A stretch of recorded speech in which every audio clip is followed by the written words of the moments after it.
Which players have risen the most in Dynasty value over the last month? We're talking about that in today's video. If you like Dynasty content, and if you're watching this, you probably do, make sure to like and subscribe. Help us get to 1,000 subscribers. We are on the road to getting to 1,000. We're about 60 away. We've been getting a lot of subscribers as of late. Appreciate you all. And so if you're not subscribed and watching this and you enjoy the content, make sure to subscribe.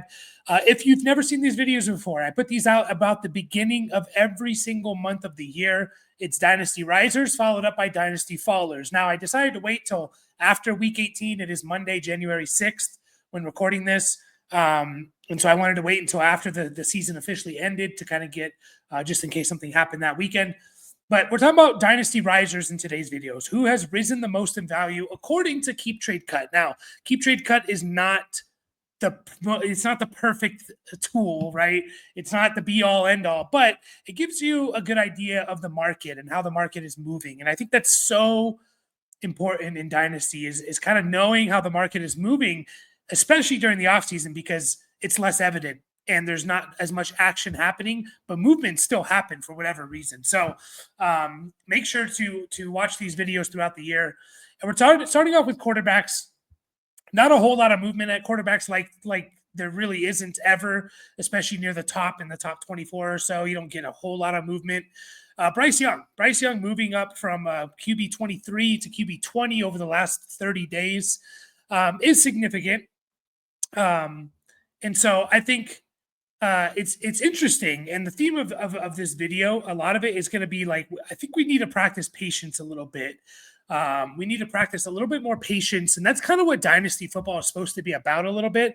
I think as more and more people get into Dynasty, it's becoming more and more like redraft, especially, when it's your first couple of years in Dynasty, you kind of approach it more from a redraft because that's what you're used to. I'm not saying it's wrong or right, but we're so quick now of writing people off. And Bryce Young has been awesome since coming back from his benching, which is week 8 is when he came back from getting benched.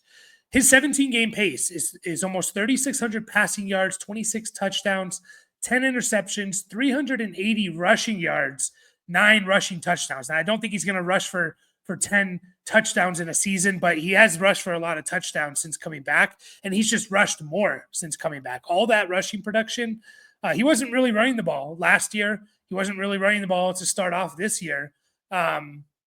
But he's been running the ball since coming back from the benching. And that's something I've always liked about Bryce Young was his mobility. I mean, the guy runs a pretty fast 40 for a quarterback, and so obviously he's not the biggest guy, but he runs in the low 4.3s. Like he needs to use that speed a little bit more. And I think part of his progression is, seeing the lane open up, seeing the field open up and taking the 5, 6, 7 yards on the ground versus trying to force a pass or throwing an incomplete pass or an interception. And one last thing I'll say about Bryce Young, all offseason heading into the 2024 season, I was saying buy Bryce Young, buy low on Bryce Young, buy low on Bryce Young, and kind of referencing the Tua Herbert in 2020 situation. After year 1 of Tua and Herbert, and after the first 2 years really of Tua and Herbert, it was like Herbert was here and Tua Tua was way down here. And now, obviously, Herbert's still better. We all want Herbert more, but they're a lot closer than where they were after their first 2 years. I could see that happening, and it's already starting to happen with CJ Stroud and Bryce Young. We're already kind of seeing that movement happen a little bit. I mean, Bryce Young's QB 20, Stroud still QB 8, but Stroud was like at the beginning of the year, in talks, he was a top 3 quarterback. So we're already seeing it come closer together just a little bit. Michael Penix, practice patience, right? We need to practice patience a little bit. I mean, Michael Penix was falling into the second round of Dynasty rookie Superflex drafts last year. I kind of consistently had him.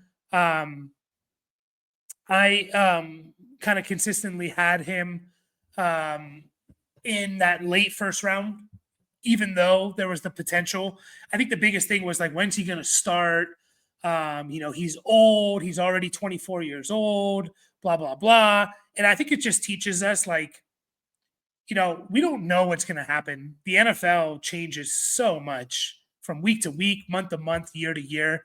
We have no idea how the season's going to end. We don't. And look at it now. Michael Penix is his team. It's his team. Kirk Cousins is gone. It's Michael Penix's team. And Penix has looked good in his 3 starts this year. He looks good enough to be a average to above average quarterback, and maybe he develops into more, right? Now for fantasy, I don't think he's going to have much of a high ceiling because he doesn't run the ball at all. So that is something to keep an eye on there. But, it's good to see that Penix, at least looks competent. And there's a lot of teams that really wanted Penix on their team. And he's in a pretty good situation, with some weapons there. So into some running backs here. CMC. This one surprised me a little bit because generally you see veteran running backs fall around this time. No matter what, you're going to see Derrick Henry, you're going to see Alvin Kamara, you're going to see James Conner, all these guys. You're going to see them drop over the next several months. You're going to see them slowly drop in, and you can get some good value on them. CMC's actually risen 6 spots. I don't know if this is because of when he came back.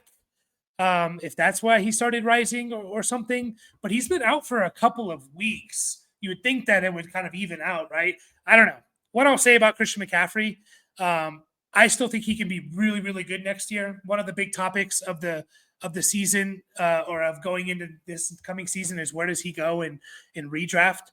I still think he should go in the first round, maybe in the later half of the first round. And I think people overvalue. They don't value enough of 1 year of a top 5 running back versus 5 years of a running back 24, right? 5 years of a running back 24 does not help you win your fantasy leagues. It could be a piece to the puzzle, but you still need the guys finishing top 5 at their position to win you the championship.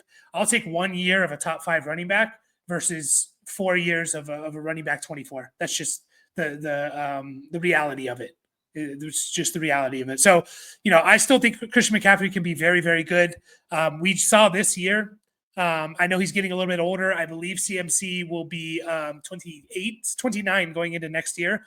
We just see Derrick Henry, Alvin Kamara, James Conner, all these guys producing at an older age. I think if an older running back gets the opportunity, they're going to be good if they've shown they've been good in the past, as long as he stays healthy.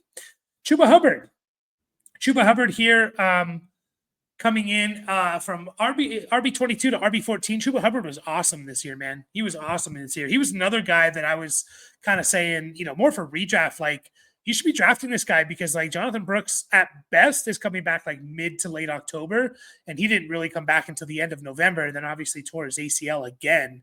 Chuba Hubbard's going to be good again, and I'm not even worried about Jonathan Brooks. Like, Chuba Hubbard has proven to me that he's a good running back. Jonathan Brooks has not proven anything. And unfortunately, he's torn his ACL, the same ACL, twice in the last 2 years, both of them late in the year. So Chuba Hubbard's going to be awesome. I think that offense is improving. We just talked about Bryce Young. Maybe they bring in another receiver. That could be a better offense next year if Bryce Young takes that next step. We could have another Chuba year where he's just awesome again, So he put up over 1,350 total yards with 11 touchdowns and 40 catches. That's top 15 running back type of stuff. Bucky Irving, man, is this guy awesome or what? And what I like about Bucky Irving, and kind of scouting him, and when we were scouting him all the way back in January, which, by the way, again, you're into Dynasty. We're going to be going into rookie stuff, right? We're going to go into breaking down the rookies of this incoming rookie class. We talked about Bucky Irving all the way back in January, February of 2024. And we had him as like a top, 3-4 guy in this draft class, top 5 for sure. He was the best running back in this draft class.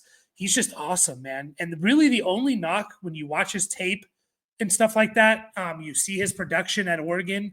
The only knock really for Bucky was his size, and his speed. He's a little bit slower than what you would expect from a smaller guy. I think he ran a 4.55, which for a running back that was like at 200 pounds or under, you expected a little bit faster. But everything else was there. The production was there. The tape was awesome. And so, like, I think what I'm learning is if a guy is good and the guy looks good, Jahmyr Gibbs, Bucky Irving, I don't really care about the size. If the only knock on the player is his size, I don't really care. like I'm going to take a chance on them because if they look good, there's a reason why. There's a couple guys in this year's draft. Dylan Sampson is one of them out of Tennessee. I'm much higher on him seemingly than a lot of consensus, draft sites and stuff like that. The dude's productive. His tape is awesome. He's fast. It's just his size. That's like the biggest concern. So he's a guy that, and we'll get to that later on. But Bucky Irving's awesome. Top 10 running back. I'll always listen to offers for running backs that are in the top 10 because they're such a volatile position. It doesn't take much for Bucky Irving to go from RB7 to RB20. Just because running backs, that's what they are. We got a lot of good running backs coming into this draft class too. So I'll always listen to offers, but I want equal or greater value for Bucky. Chase Brown is another guy that I kind of want equal or greater value. I'm a little bit more worried about Chase Brown in terms of like, do the Bengals try to bring someone in to compete or to kind of to compete or to take over the starting job? I don't think so. The Bengals have a lot of holes to fill, especially on defense. I don't think they're really going to – I've seen mocks where like the Bengals get Ashton Jane-T or Omarion Hampton or something like that. And I don't think they're going to take a high pick at the running back position. They just have too many holes to fill. And Chase Brown's been awesome. I think Chase Brown, like he basically becomes what Mixon was with Cincinnati. Maybe even a little bit more efficient, but maybe not the most efficient running back, which Mixon never was, but the pure volume is there. And this guy, even if he's going to be used 60 to 70% of the snaps, he's going to give you 250 carries or so. He's going to give you 40, 50 catches, and he's on a really good offense. So I could see Chase Brown being that guy. And to me, he's a top 12 to 15 running back heading into next year. And that's all I really look about with running backs outside, Jahmyr Gibbs and Bijan. What can you do for me in 2025? We're on to 2025 now. If I don't care what you can do for me in 26 and beyond, what can you do for me in 2025?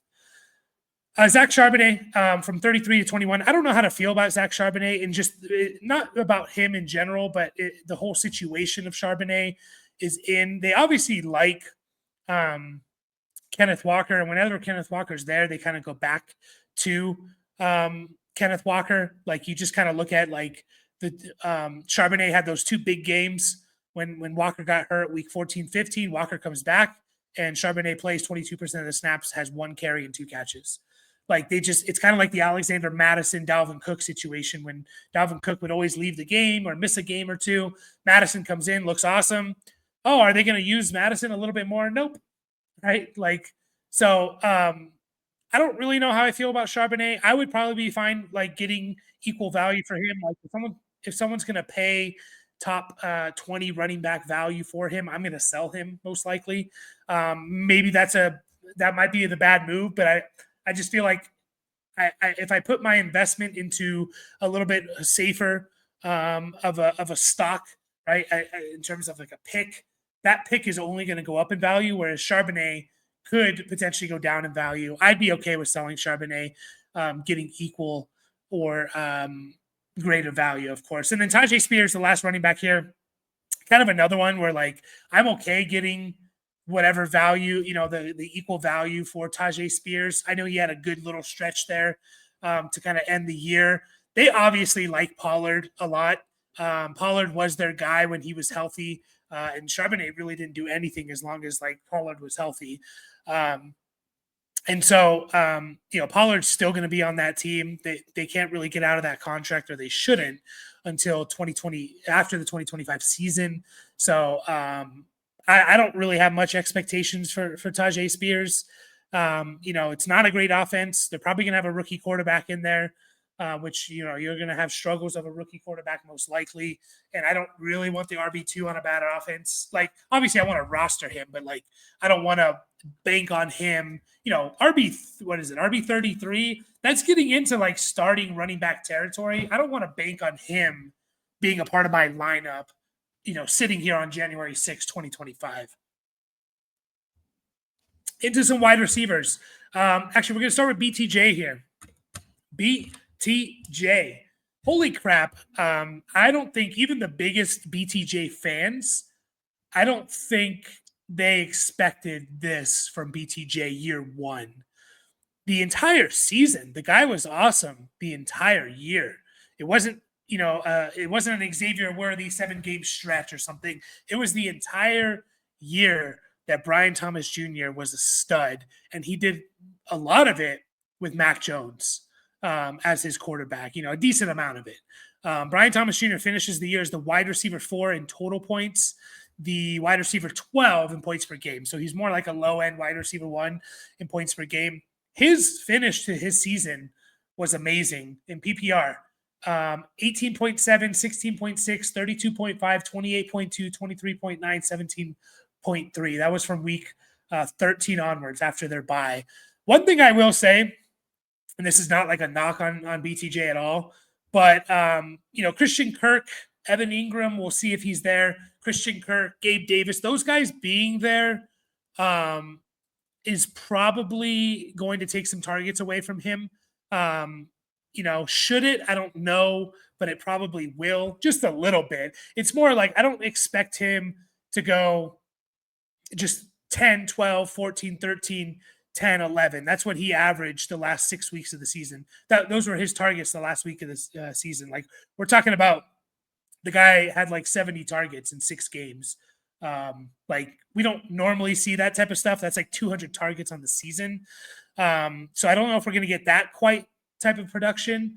But I mean, BTJ is awesome. Like, I'm curious, and you guys can let me know in the chat here or in the comments, BTJ or Malik Neighbors. Like, I think most people are going to go Neighbors, but they're not that far off. And I would, if I can get BTJ plus something for Neighbors, I'd probably do it, depending on what that plus was. JSN, another guy who has skyrocketed over the course of this entire season. Over the last 30 days, he's gone from 13 to 9, which, again, doesn't seem like a significant jump. But when you're talking about guys in the top 12, moving up 4 spots when you're already in the top 12, that's pretty significant. I wanted to look at JSN and where he started this year. Going into the season, September 1st, JSN was the just trying to find it here. Stick with me. He was the wide receiver 27. And then after the first couple of weeks of the season, he fell to wide receiver 34. Practice patience. We got to practice patience. Like, not every receiver is going to go off year one. It's just not going to happen. You just need to show us something, right? You need to show us something year one. Don't be like a Quentin Johnston where, like, you had the opportunity, you have a good quarterback, and you showed us nothing. JSN showed us something year one. He had over 90 targets, 60 catches, 600 yards, 4 touchdowns on a team where we knew it was going to be tough year one. DK Metcalf and Tyler Lockett there, right?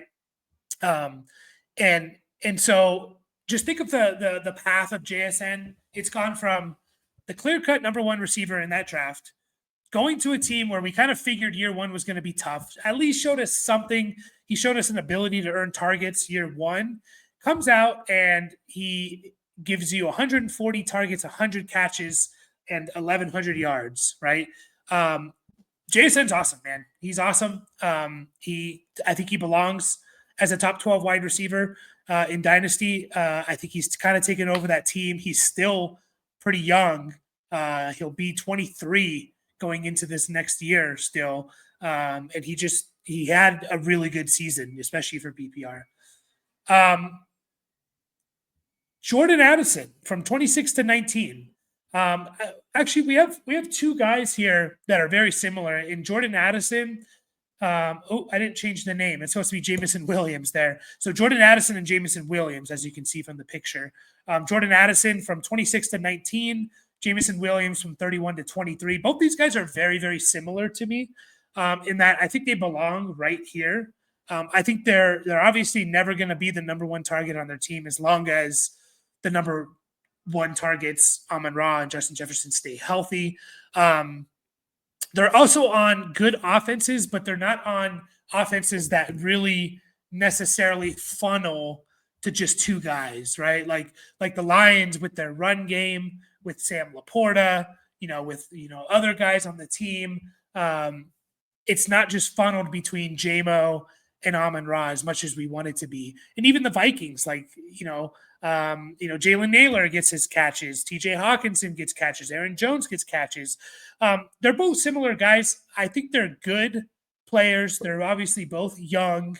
Jordan Addison, he's a little bit of a boom bust guy, but that's okay depending on your roster build. Both these guys are a little bit boom bust. I think Jameson's a little bit safer. I shouldn't say boom bust, but they're boom and you're okay with it. 5 for 30, 5 for 40, or 6 for 60 or something like that, without a touchdown. Jameson Williams, though, awesome to see because a lot of people were writing him off. And I think it's important to again, we got to practice patience a little bit. Now, I know with Jameson, it was the first 2 years. That being said, this guy was a first-round pick wide receiver who they traded up for. And we could point to things, right, that were the reason why he hadn't produced that point. Everyone drafted him in Dynasty rookie drafts knowing that year one was a wash. And then everyone penalized him twice for him not producing year one.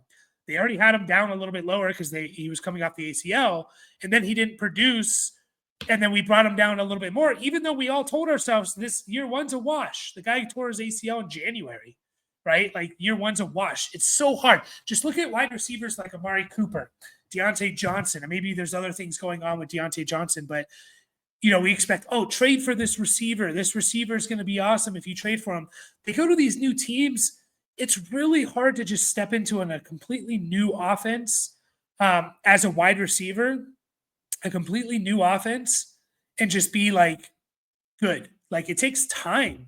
You got to build rapport with the quarterback and timing and all of this stuff. And so year one was a wash. Year two, he gets the suspension, which obviously you can dock him for that because it's character stuff, but he doesn't, he misses the first, 4 or 6 weeks of the season, and he already has a setback there. So people were just down bad on JMO. I kind of thought of him as a buy low target because he was so low. He got down. Just going to double check here where Jameson Williams was after year two. He got down to wide receiver 50, guys. He got all the way down to wide receiver 50. At that point, why not buy the guy? Why not try to get him cheap and just see what happens? If it doesn't work out, whatever, you bought him cheap. So practice patience with these guys.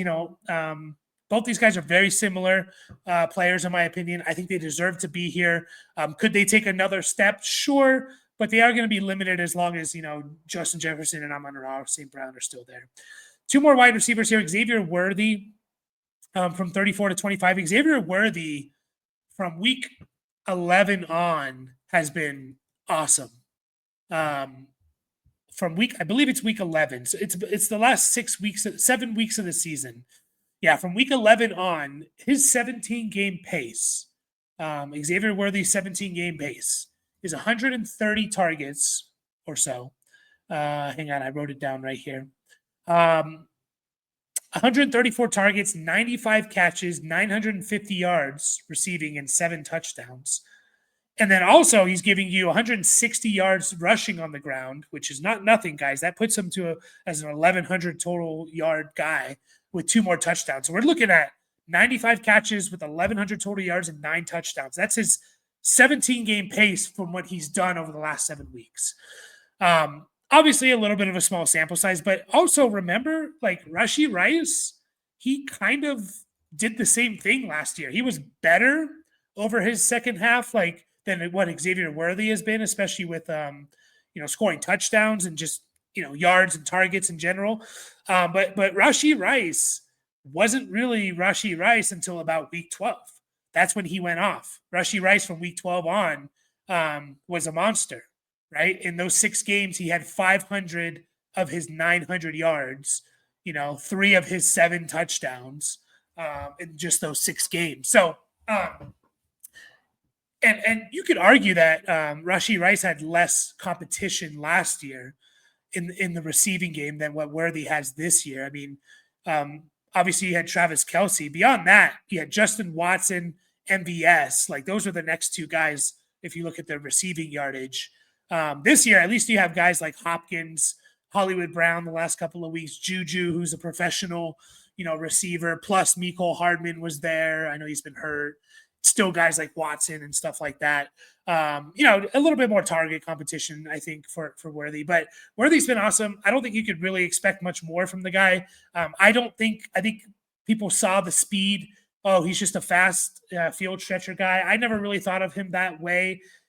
He was one of my favorite targets coming into this draft. I was on Xavier Worthy all the way back in January. Like, I love this guy. I think he's more than just a deep threat. I think he can kind of run the entire route tree and things like that. And it's just good to see him be productive. And I'm excited to see what he does in the playoffs and stuff. So especially if they're going to give him 1 to 2 carries a game, which is, I think he's what he's been averaging over the last 7 weeks. Like, that adds up, man. That really does add up. And then the final receiver here is Jalen McMillan. It's going to be interesting what the Bucs do. It's going to be very telling what they think of Jalen McMillan, depending on what they do in free agency and the draft. If they don't really bring anyone significant in free agency and they don't draft a receiver in the first few rounds, that means they are really high. First couple of rounds, that means they're really high on Jalen McMillan, in my opinion. Also, this wide receiver class is not very deep, not like last year. It's more running backs and tight ends in this 2025 draft class. The wide receivers, you got a couple good at the top, but to me, like even the second round guys, like they wouldn't have done well. But I guess for Jalen McMillan, it's great to see what he's done this last 5 weeks. It's a little bit touchdown heavy, right? His highest yardage this year is 75 yards. His highest catch total is 5. It's obviously been very touchdown heavy. So that's always a little bit risky to rely on.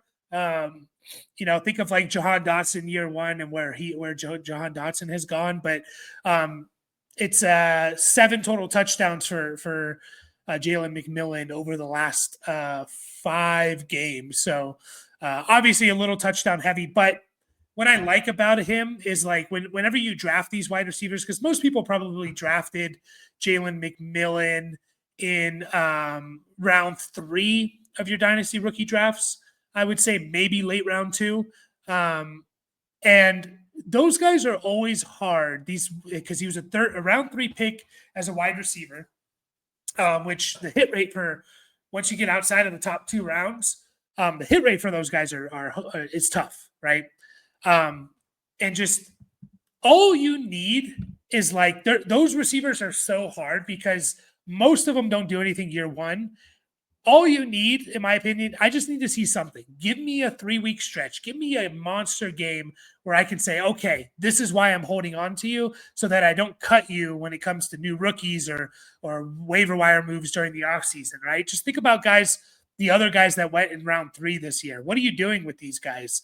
Pulling it up now. What are you doing with guys like Jalen Polk? He went round 2. Adonai Mitchell, Malachi Corley, Jermaine Burton, Roman Wilson, Luke McCaffrey, Troy Franklin, Javon Baker, Devontae Walker, Jacob Cowing. All these guys went late round 2 to round 4. What are you doing? How do you justify holding on to Javon Baker or Devontae Walker when you need to make moves for whatever, the new rookies coming in? And then it's also, though, you have a little bit of FOMO cutting guys like Roman Wilson or something, right? Like you have a little bit of FOMO because what if they hit? It's always going to be in your head. Oh, it's a young player. He could still develop.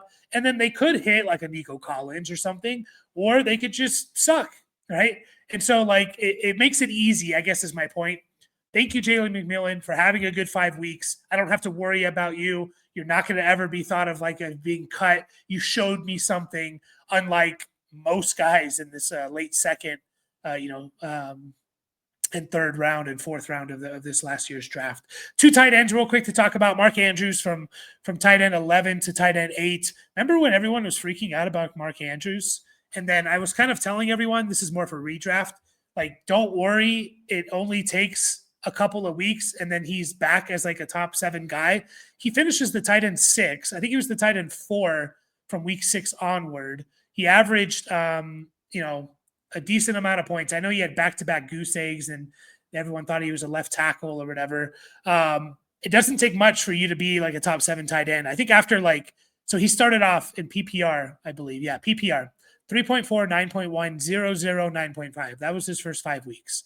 He literally had 22 points in 5 weeks. So do the math there. He's averaging, less than 5 points per game. And then I think after weeks 6, 7, and 8, where he put up 15.5, 20, and 14.6, just after those 3 weeks, he was like back into being a top 8 tight end or whatever, because it doesn't take much for tight ends. Mark Andrews is fine. Mark Andrews is fine, guys. And don't forget, he broke his leg. He had a pretty bad leg injury, and we need to put a little bit more stock into that stuff.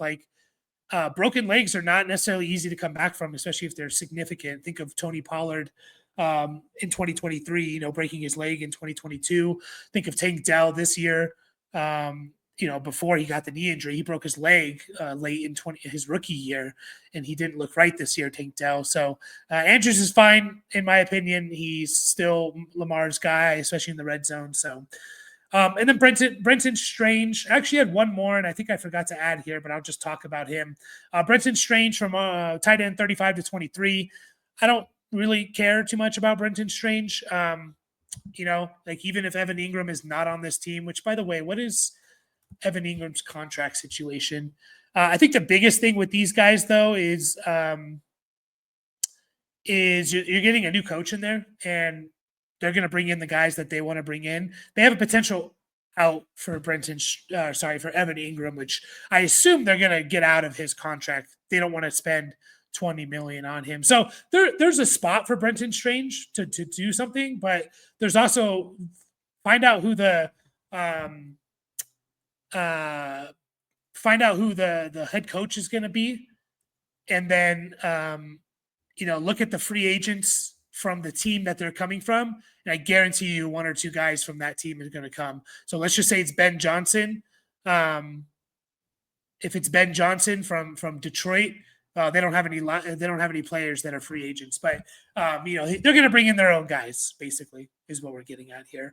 There was one more guy here, Chigakonkwo, and I did want to talk about him a little bit, just because I've always liked Chigakonkwo, and I keep saying this, guys like Chigakonkwo and Mike Gesicki, they're probably up there as some of the more talented pass-catching tight ends in the entire NFL, just pure pass catchers. But the problem is they're kind of tweeners. And the reason why I want to bring this up, and what I mean by tweener, is they're kind of big wide receivers. They're not quite at the size a tight end needs to be to do everything that a tight end needs to do for an offense. And teams, they don't value that, and which is why you see a lot of inconsistency from Chigakonkwo. It's 10 targets, 8 for 60, 11 targets, 9 for 81, and then 0 targets, 0 catches for Chigakonkwo in the last game. And the problem is, one, they don't play as much. You look at the snap share for Chigakonkwo. By the way, did he get hurt? Maybe he got hurt because he only played 5% of the snaps. But you look at the snap share for Okonkwo all year, it floats around 55 to 65%, which generally for receivers and tight ends, we need you north of 70 to be consistently to rely on consistently. And so that's already a knock. And it's because they these tweeners, Mike Gesicki, who wow, why is a Mike Gesicki a 1,000-yard receiver at tight end? When he gets involved in a game, you see what he can do. He's so good. How can this guy give you 10 catches for 86 yards one week and then go, 3 straight weeks of giving you no catches? Well, one, they don't play a lot. Look at Mike Gesicki. Even in the big games that he has, he's still only playing. His game where he had 12 targets and 10 catches, 57% of the snaps. And the reason why I wanted to bring all this up, it's a little bit long-winded here, and hopefully you're still watching. But to me, this tight end class is pretty deep coming out, and the numbers are quite impressive, receiving numbers for these tight ends coming out. But there's a lot of tweeners, in my opinion. You have the top guys, Tyler Warren, Colston Loveland. I think they're fine. Then you have guys like Harold Fannin Jr. Look at his stats from Bowling Green, who's 6'4", 230. Gunnar Helm from Texas, 6'5", 240. That's a little bit better. Orende, I don't know if I'm saying that right, from Syracuse, had really good numbers. 6'5", 235. Eli Stowers from Vanderbilt, 6'4", 225. Like a lot of tweeners here that the stats are going to look good, but they're going to have to go to the right system. Jonnu Smith is another one. Like Jonnu Smith is a tweener as well, and we've seen a team that's going to utilize him as a receiver and what he can be. The problem is he needs to be in the right system. So just wanted to bring that up. Appreciate everyone for watching. Again, make sure to hit that like and subscribe button. Help us get to 1,000 subscribers. That would be awesome. If we can get there, by the end of the month, that would be really, really cool. Appreciate everyone. And be on the lookout for the Dynasty followers in the next video. Catch you all then.